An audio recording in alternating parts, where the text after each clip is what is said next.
আমরা বাঙালিরা আমাদের ভর্তার প্রতি আকর্ষণ যেন একটু বেশিই কাজ করে। ভাত খাওয়ার সময় ভর্তার নাম শুনলে ভাত খাওয়ার আগ্রহটা যেন বেড়ে যায় কয়েক গুণ। আর সেই ভর্তাটা যদি হয় ট্রেডিশনাল, তাহলে চলুন আজ আপনাদের সাথে একটা ট্রেডিশনাল ভর্তার রেসিপি শেয়ার করব। তাহলে শুরু করা যাক।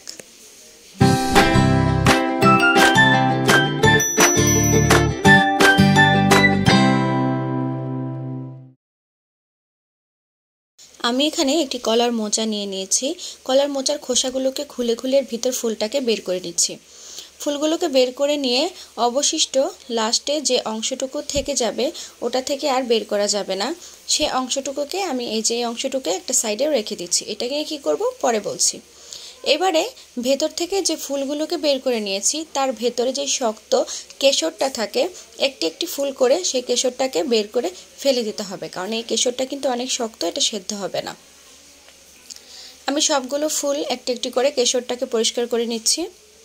এই যে দেখুন, এখানে আমি সবগুলো ফুল পরিষ্কার করে নিয়েছি। এবার এই ফুলগুলোকে এবং ওই অবশিষ্ট অংশটাকে কুচি করে চুলায় সেদ্ধ হতে দেব।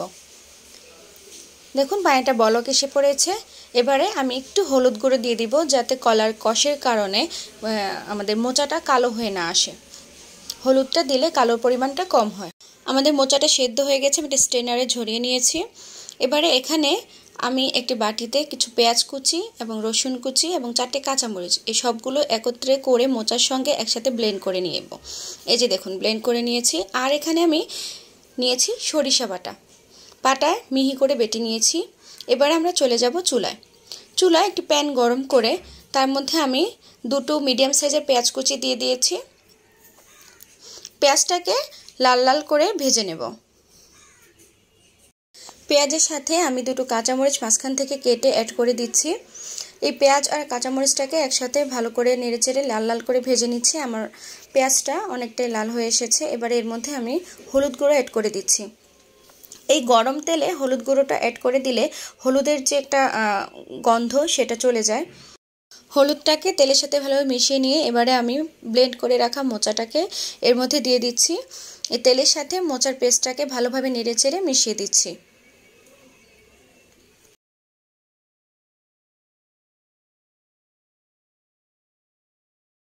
মেশানো হয়ে গেলে এ পর্যায়ে আমি দিয়ে দিচ্ছি স্বাদমতো লবণ, দিয়ে দিচ্ছি এই বেটে রাখা সরিষা। আমি সরিষা বাটাটাকে এখানে দিয়ে দিচ্ছি। এবারে এই সরিষা বাটা এবং লবণটাকে ভালোভাবে মিশিয়ে নিচ্ছি আমাদের মোচার পেস্টের সাথে।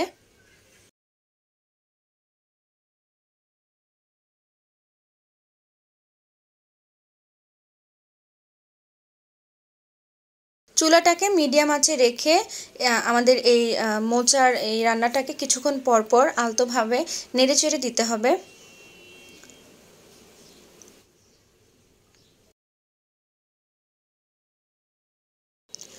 কিছুটা পানি শুকিয়ে এলে এবারে এর মধ্যে আমি 2টো লেবু পাতা মাঝখান থেকে ছিঁড়ে অ্যাড করে দিচ্ছি।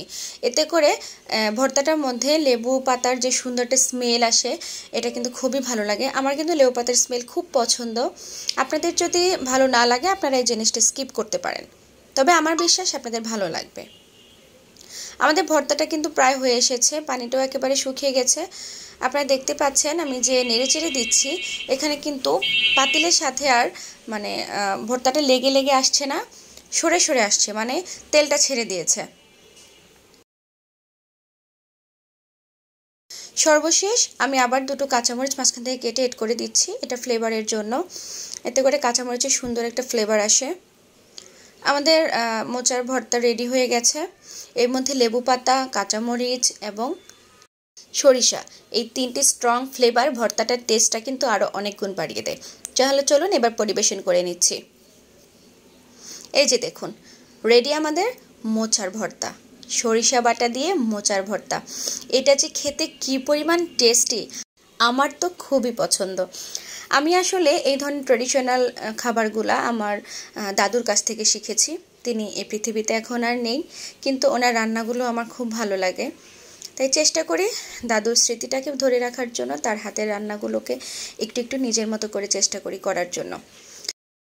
আজ তাহলে এই পর্যন্তই। আপনাদের যদি আমার রান্নাটা ভালো লেগে থাকে প্লিজ একটি লাইক করে দিবেন এবং আমার চ্যানেলটা সাবস্ক্রাইব করে দিবেন। আর আপনারা কিন্তু বাসায় অবশ্যই চেষ্টা করবেন। কেমন হলো আমাকে কমেন্টস করে জানাবেন। দেখা হচ্ছে নতুন কোনো ভিডিওতে। সে পর্যন্ত ভালো থাকুন। আল্লাহ হাফেজ।